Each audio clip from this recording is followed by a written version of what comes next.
Bienvenidos a Edificándonos. Soy César Morales y seguiremos con el estudio del libro de los Hechos, ahora en el capítulo número 4. Si es primera vez que usted visita este canal, suscríbase para que pueda recibir las novedades que iré subiendo, y si usted ya lleva un tiempo con nosotros, por favor comparta con otros para que la palabra del Señor se divulgue. En Hechos, capítulo número 4, seguimos con la historia que veníamos viendo en el capítulo número 3 sobre la curación de un cojo de nacimiento, y que el pueblo alababa a Dios y glorificaba debido a que el autor de la vida, Jesús, por el poder de él, había sido sanado.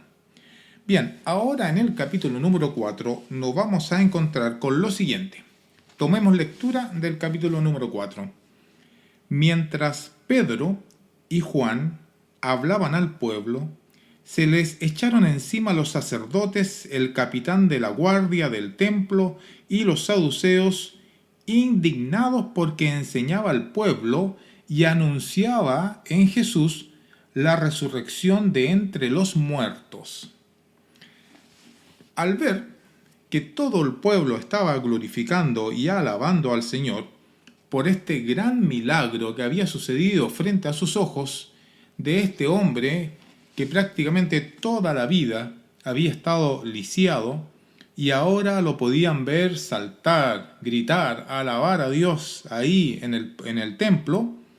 Entonces, mientras Pedro y Juan aún estaban hablando al pueblo, se le echaron encima, dice Lucas, en una frase bien pintoresca, de decir, se tiraron con todo delante de ellos. ¿Quiénes? Los sacerdotes, el capitán de la guardia del templo y los saduceos. Estaban indignados con Pedro y con Juan. ¿Por qué? Porque le estaban enseñando al pueblo. Este punto es muy interesante porque hay mucha gente en la vida que se indigna cuando se predica la palabra del Señor. Cuando otros escuchan la palabra de Dios, se indignan. Se indignaban porque estaba siendo enseñado al pueblo y anunciaban. ¿Qué anunciaban? Lo que ya vimos en el capítulo 3. Anunciaban que en Jesús está la resurrección de entre los muertos. Y esto indignaba mucho a este grupo de los saduceos. Si nosotros recordamos, ya se nos advierte en las Escrituras que los saduceos no creían en la resurrección. Si me acompañan a Mateo, capítulo 22, versículo 23, dice: ese día se acercaron a Jesús algunos saduceos, los que dicen que no hay resurrección. Los saduceos, dentro de su doctrina, pensaban que no hay resurrección. Al contrario, los fariseos sí creían en la resurrección. Otro texto que vamos a ver como referencia de esto está en el libro de los Hechos, más adelante en el capítulo 23, versículo 8, cuando ya encontramos en esta parte de la historia al apóstol Pablo.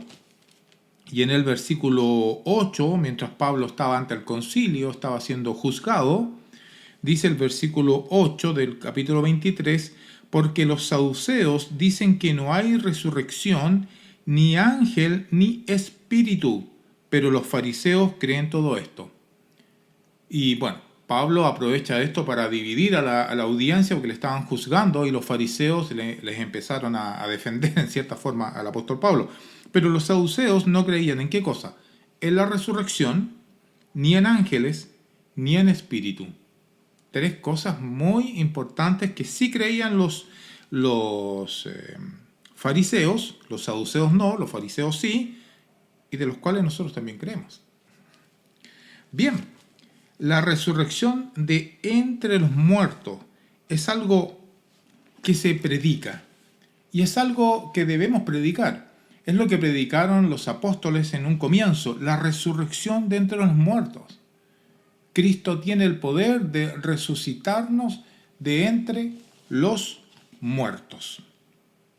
Y si retrocedemos al capítulo 3 y al versículo 15, nos vamos a dar cuenta de que cuando Pedro habló acerca de este hombre que había sido sanado, les mencionó que ellos habían repudiado al santo, al justo, y habían pedido que se les concediera un asesino, y dieron muerte al autor de la vida.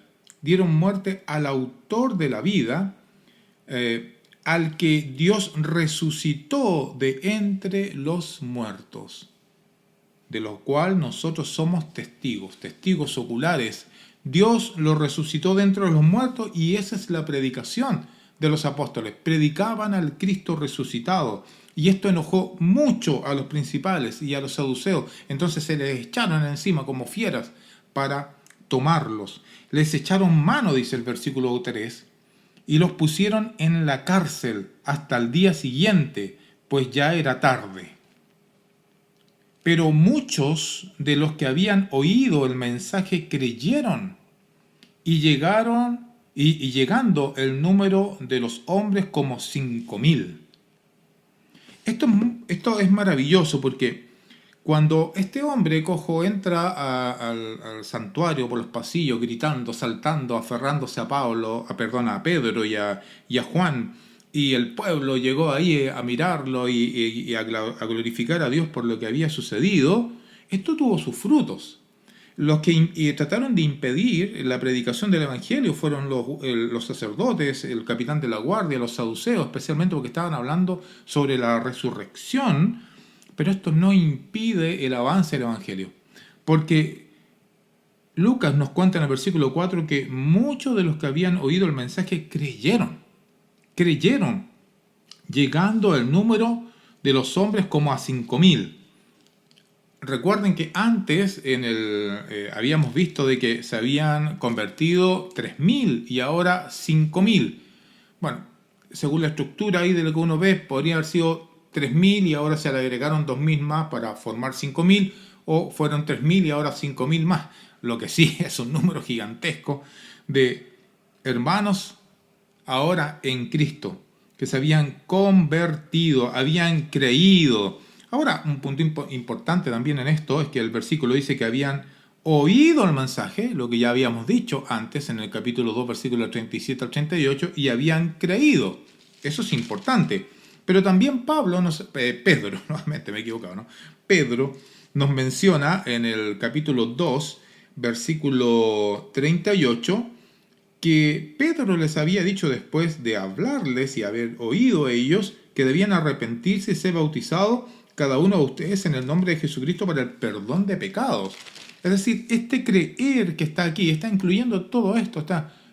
Es decir, escucharon, debían arrepentirse, creyeron obviamente en Cristo Jesús. ¿Y qué creían?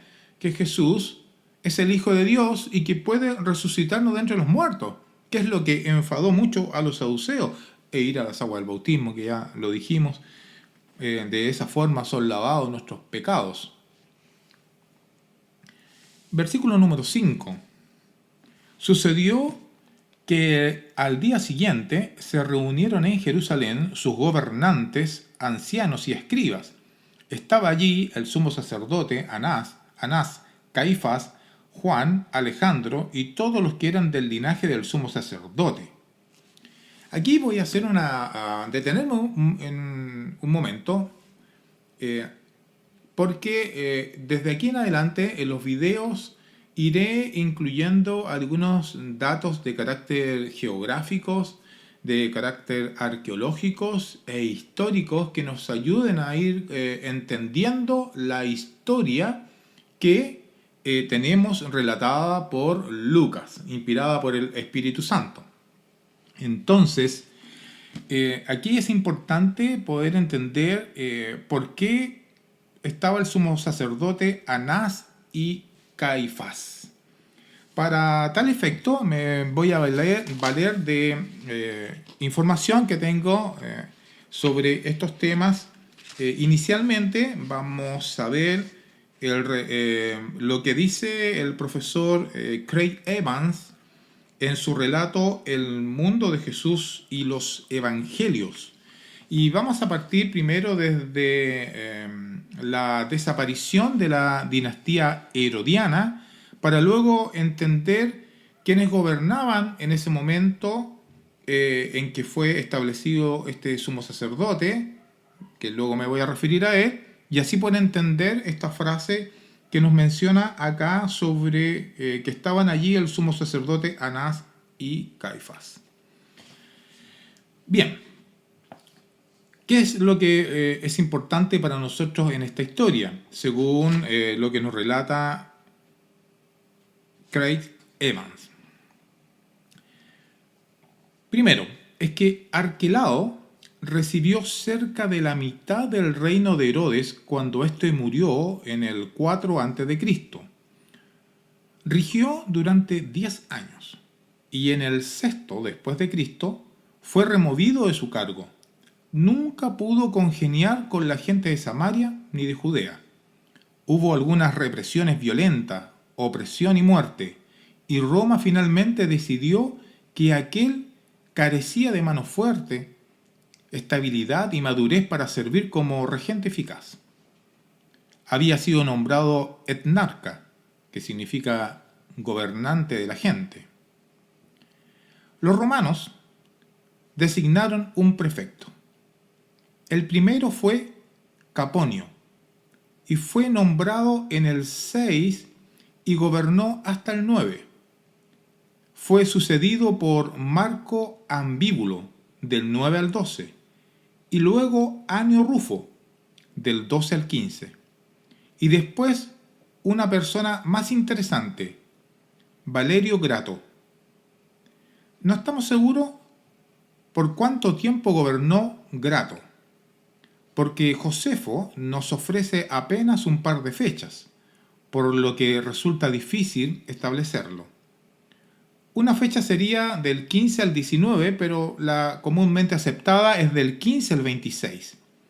Sea cual fuere, y aquí está el punto, es que Grato designó a Caifás, yerno de Anás. Anás había gobernado poco antes, en el siglo I, y Anás, el sumo sacerdote, tenía no menos de 5 hijos que sirvieron en dicha función en un momento u otro durante el siglo I. Era una familia sacerdotal muy poderosa. Lo que el profesor Craig nos enseña y nos señala dentro de este relato es que es interesante poder ver las sucesiones que tuvo el gobierno romano cuando empezó a dirigir directamente en la tierra de Palestina, con esta sucesión de gobernadores que tuvo, y entre ellos el que nos interesa es de el Valerio Grato, quien fue el que designó a Caifás yerno de Anás. Es decir, Anás era el sumo sacerdote, pero luego ahora por temas políticos, Roma va a designar por mano de Valerio Grato a Caifás como sumo sacerdote. También me gustaría revisar con ustedes lo que dice Bruce en su comentario del libro de los Hechos, la introducción y comentarios sobre este libro, sobre este punto en particular.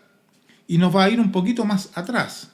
Dice lo siguiente: Sulpicio Quirinio, legado de Siria, instituyó en el sumo sacerdocio, en el 6 después de Cristo, a Anás, o enano, en hebreo Anán, hijo de Seti, quien ocupó el cargo por 9 años.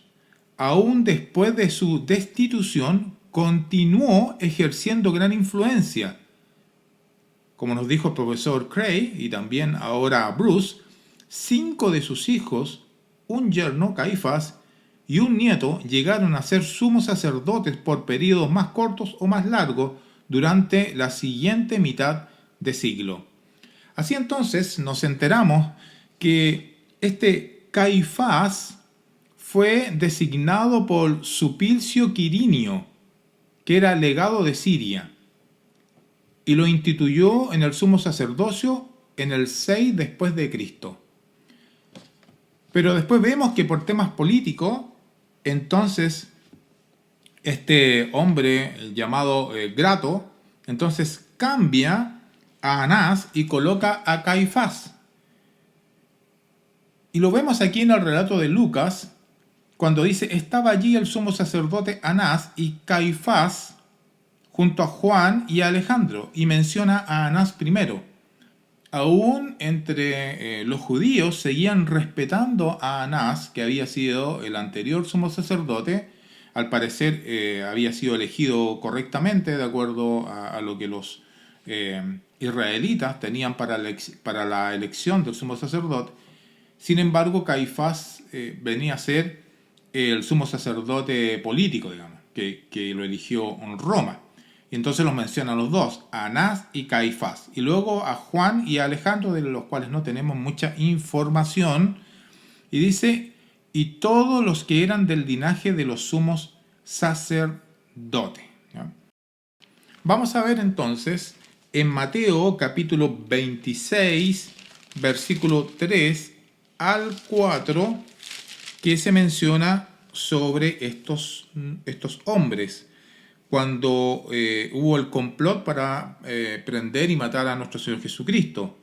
Dice entonces el versículo 3 del capítulo 26 de Mateo, entonces los principales sacerdotes y los ancianos del pueblo se reunieron en el patio del sumo sacerdote llamado Caifás, y con engaño llamaron entre ellos prender y matar a Jesús, pero decían, no durante la fiesta, para que no haya tumulto en el pueblo. Y aquí estamos viendo cómo se está mencionando. Volvamos al libro de Hechos.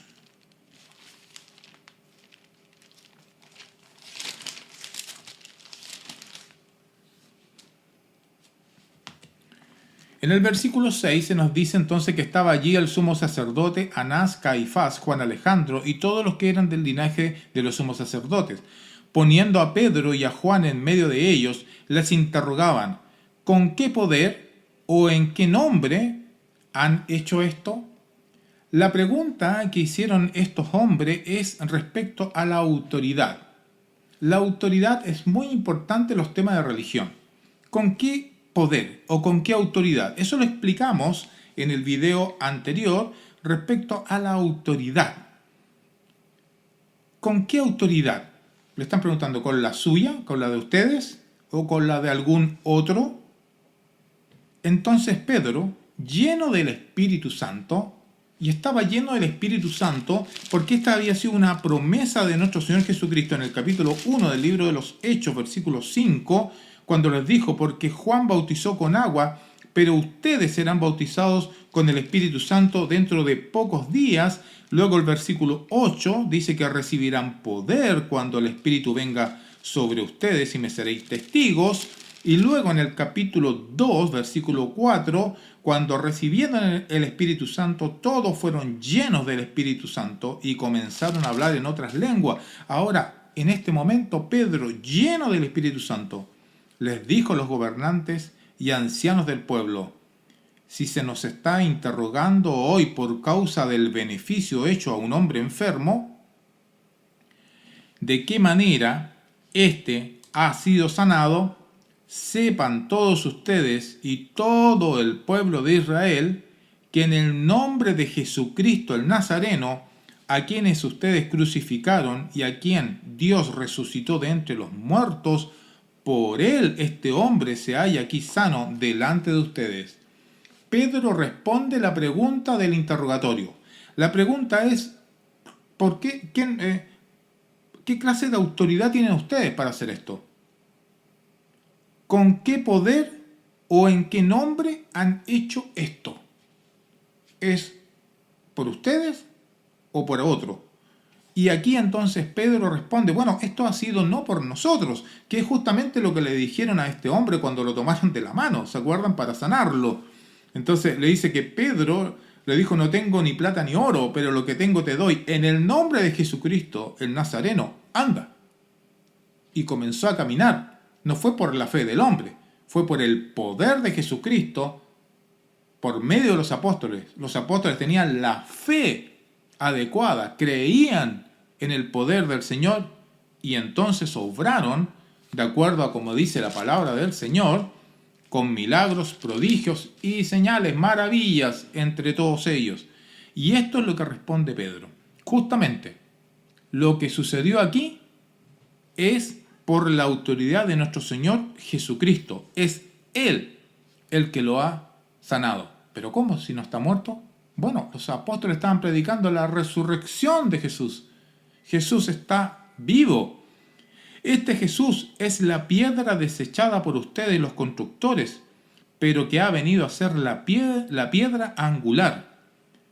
Cuando Pedro habla sobre esto, les va a hablar a los israelitas, a los quienes están escuchando, a los judíos, por medio de algo de lo que ellos conocen, de un salmo, el salmo número 118. Acompáñeme al salmo 118 y vamos a ir al versículo 22. Miren lo que les dijo el apóstol. La piedra que desecharon los edificadores, dice el salmista, ha venido a ser la piedra principal del ángulo.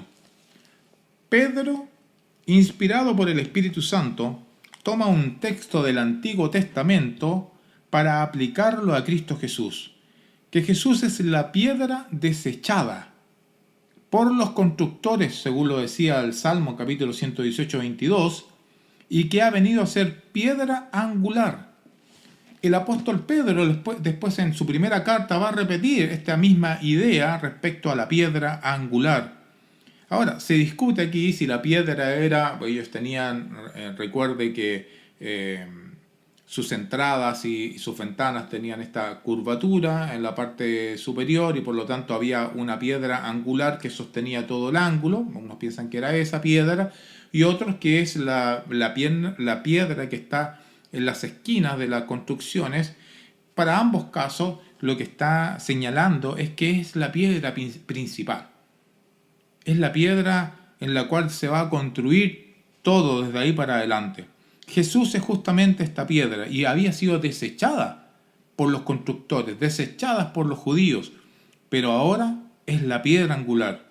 Y más encima les va a decir en el versículo 12 que en ningún otro hay salvación, porque no hay otro nombre bajo el cielo dado a los hombres en el cual podamos ser salvos.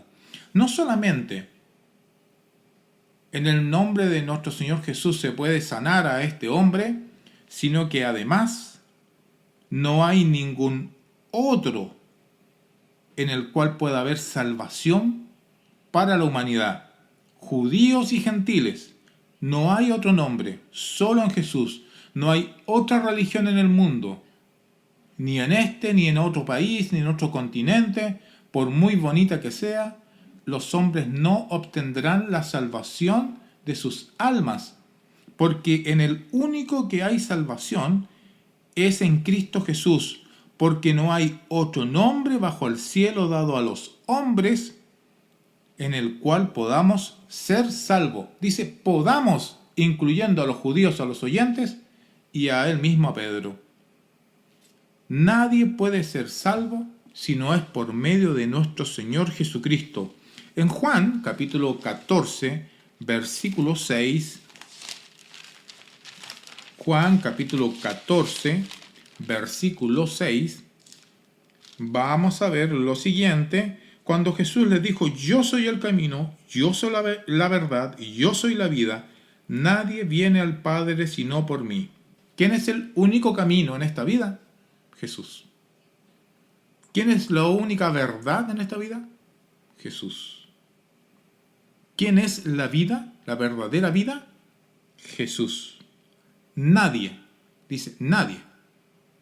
No existe nadie que pueda venir al Padre si no es por mí, dice el Señor Jesús. Él es entonces esta piedra, la piedra angular, y no hay salvación en nadie, absolutamente nadie. sino es por medio de Cristo Jesús. En ningún otro hay salvación, porque no hay otro nombre bajo el cielo dado a los hombres en el cual podamos ser salvos. La salvación solamente viene por medio de Cristo Jesús. Que el Señor les bendiga.